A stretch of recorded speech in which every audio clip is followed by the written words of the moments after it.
લાલ કિલ્લાના main gate પાસે જ્યાંથી entry થાય છે લાલ કિલ્લાની ત્યાં જ આ બ્લાસ્ટ કરવામાં આવ્યો હતો, પણ સદભાગ્યે સોમવાર હતો અને ભીડભાડ ઓછી હતી, કારણ કે લાલ કિલ્લો સોમવારે બંધ રહે છે અને એના કારણે ભીડભાડ ઓછી હતી. ત્યાં ચાંદની ચોક છે, પરાઠાવાલી ગલી છે, ખૂબ બધી ભીડ રહેતી હોય છે, ઇલેક્ટ્રિક માર્કેટ પણ છે અને એટલા માટે જ આ હજી તો ભીડ થવાની શરૂ થાય એ પહેલા અહીંયા આગળ બ્લાસ્ટ થઈ ગયો હતો ને એટલા માટે જાનહાનિ ઓછી થઈ છે. જે જાનહાનિ થઈ છે એની કિંમત ચૂકવી શકાય એમ નથી, પણ એમ છતાં પણ એક બહુ જ મોટી કદાચ જાનહાનિનો પણ પ્લાન હોય તો એ સક્સેસ નથી થયો એવું પણ કહી શકાય. પણ જ્યારે બ્લાસ્ટ થયો હતો આજુબાજુનો લગભગ 200-300 મીટરનો વિસ્તાર ધણધણી ગયો હતો. લોકોની શું પ્રતિક્રિયા હતી, ત્યાં પ્રત્યક્ષદર્શીઓનું શું કહેવું હતું અને સીસીટીવીમાં શું કેદ થયું છે, નવીન પાસેથી જાણીએ. નવીન.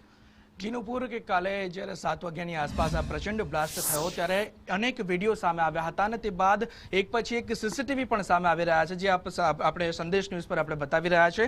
ત્યારે વિસ્ફોટ થતાં લોકોમાં અફરાતફરીનો માહોલ સર્જાઈ ગયો હતો. જીવ બચાવવા માટે લોકો આમ તેમ ભાગી રહ્યા હતા. જે સીસીટીવીમાં દેખાઈ રહ્યું છે કે આ બ્લાસ્ટ એટલો પ્રચંડ હતો કે 400-500 મીટર દૂર સુધી જે કાર પડી હતી, મકાનોના ઘરના જે કાચ તૂટી ગયા હતા અને જે કાર હતી એટલો પ્રચંડ બ્લાસ્ટ હતો કે કારમાં એરબેગ સુદ્ધા ખુલી ગઈ હતી. તો વિચારો કે ત્યાં જે આસપાસ પબ્લિક હશે એ લોકોનું શું રિએક્શન હશે. એક બાદ એક સીસીટીવી સામે આવ્યા, જેમાં બીજા સીસીટીવીમાં જોવા મળી રહ્યું છે કે થોડીક ક્ષણો પછી અચાનક એક પ્રચંડ બ્લાસ્ટ થાય છે, અગ્નિની જ્વાળા જેવું તે દ્રશ્યોમાં આપણે જોઈ શકીએ છીએ અને લોકોની અફરાતફરી, જે બ્લાસ્ટ સંભળાય છે તે બાદ લોકો અફરાતફરીનો માહોલ સર્જાય છે. એક કુતૂહલ લોકોમાં સર્જાઈ જાય છે કે શું ઘટના, શું અચાનક બની ગયું આ, કેમ કે 400-500 મીટર દૂર જે કાર પડી છે તે કારના કાચ ફાટી જાય છે, એરબેગ સુદ્ધા નીકળી જાય છે. તો કેવો પ્રચંડ તે બ્લાસ્ટ હશે ને ત્યાં હાજર લોકોની પ્રતિક્રિયા શું રહેવાની આ બ્લાસ્ટ બાદ તે પણ આપણે આ સીસીટીવીમાં જોઈ શકીએ છીએ કે લોકો દુકાન ખુલ્લી હોય તો દુકાનમાં ઘૂસવા પ્રયત્ન કરે છે, જ્યાં જગ્યા મળે તે